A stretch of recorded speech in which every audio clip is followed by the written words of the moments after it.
ഇസ്ലാമിന്റെ അടിസ്ഥാന കാര്യങ്ങൾ. ഉമർ റളിയല്ലാഹു അൻഹു ഉദ്ധരിക്കുന്ന പ്രസിദ്ധമായ ഹദീസിൽ നമുക്ക് ഇങ്ങനെ കാണാം. അദ്ദേഹം പറഞ്ഞു, അള്ളാഹുവിന്റെ റസൂൽ സല്ലല്ലാഹു അലൈഹി വസല്ലമയോടൊത്ത് ഞങ്ങൾ ഒരു ദിവസം ഇരിക്കെ തനി വെള്ള വസ്ത്രം ധരിച്ച് കറുത്തിരുണ്ട മുടികളുള്ള ഒരാൾ പ്രത്യക്ഷപ്പെട്ടു. ഞങ്ങളിൽ ആർക്കും തന്നെ അദ്ദേഹത്തെ പരിചയമില്ല. മാത്രമല്ല അദ്ദേഹത്തിൽ യാത്രയുടെ ഒരു ലക്ഷണവുമില്ല. അങ്ങനെ തന്റെ കാൽമുട്ടുകൾ നബി സല്ലല്ലാഹു അലൈഹി വസല്ലമയുടെ കാൽമുട്ടിനോട് ചേർത്ത് കൈകൾ തുടയിൽ വെച്ച് പ്രവാചകന്റെ അടുത്തിരുന്ന് ചോദിച്ചു, അല്ലയോ മുഹമ്മദേ, ഇസ്ലാം എന്താണെന്ന് അറിയിച്ചു തന്നാലും. അപ്പോൾ അള്ളാഹുവിന്റെ റസൂൽ സല്ലല്ലാഹു അലൈഹി വസല്ലമ പറഞ്ഞു, ഇസ്ലാം എന്ന് പറഞ്ഞാൽ അള്ളാഹു അല്ലാതെ ആരാധ്യനില്ലെന്നും മുഹമ്മദ് നബി സല്ലല്ലാഹു അലൈഹി വസല്ലമ അവന്റെ പ്രവാചകനാണെന്നും നീ സാക്ഷ്യപ്പെടുത്തലും, നമസ്കാരം നിലനിർത്തലും, നിർബന്ധദാനമായ സക്കാത്ത് കൊടുക്കലും, റമദാൻ മാസത്തിൽ വ്രതം അനുഷ്ഠിക്കലും, കഴിയുമെങ്കിൽ മക്കയിൽ പോയി പരിശുദ്ധ ഹജ്ജ് കർമ്മം ചെയ്യലുമാകുന്നു. അപ്പോൾ അദ്ദേഹം പറഞ്ഞു, താങ്കൾ സത്യം പറഞ്ഞു.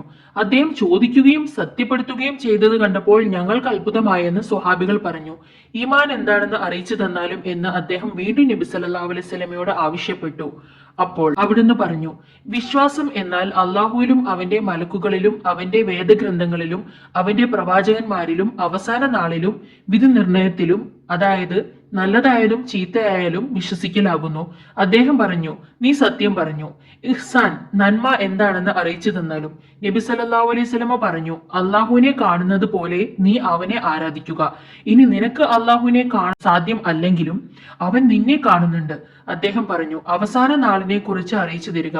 പ്രവാചകൻ സല്ലല്ലാഹു അലൈഹി വസല്ലം പറഞ്ഞു, ചോദിക്കപ്പെട്ടവൻ ചോദിച്ചവനേക്കാൾ ഈ കാര്യത്തിൽ അറിവുള്ളവനല്ല, എന്നാൽ അതിന്റെ അടയാളത്തെക്കുറിച്ച് അറിയിച്ചു തന്നാലും എന്ന് അദ്ദേഹം പറഞ്ഞു.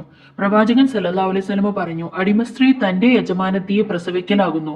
നഗ്നപാതകരും ആട്ടിടയന്മാരും പാവപ്പെട്ടവരും കെട്ടിടങ്ങളിൽ പരസ്പരം മത്സരിക്കുക എന്നിവ അതിന്റെ അടയാളങ്ങളിൽ പെട്ടതാണ്. തുടർന്ന് അദ്ദേഹം അവിടെ നിന്നും അപ്രത്യക്ഷനായി.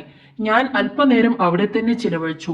പിന്നെ പ്രവാചകൻ സല്ലല്ലാഹു അലൈഹി വസല്ലമ ചോദിച്ചു, അല്ലയോ ഉമറെ, അതാരാണെന്ന് നിനക്കറിയാമോ? അള്ളാഹും അവന്റെ പ്രവാചകനും അറിയുമെന്ന് പറഞ്ഞു. അപ്പോൾ പ്രവാചകൻ സല്ലല്ലാഹു അലൈഹി വസല്ലമ പറഞ്ഞു, നിങ്ങൾക്ക് നിങ്ങളുടെ മതം പഠിപ്പിച്ചു തരുവാൻ വേണ്ടി ജിബ്രീൽ അലൈഹിസ്സലാം ആകുന്നു ആ വന്നത്.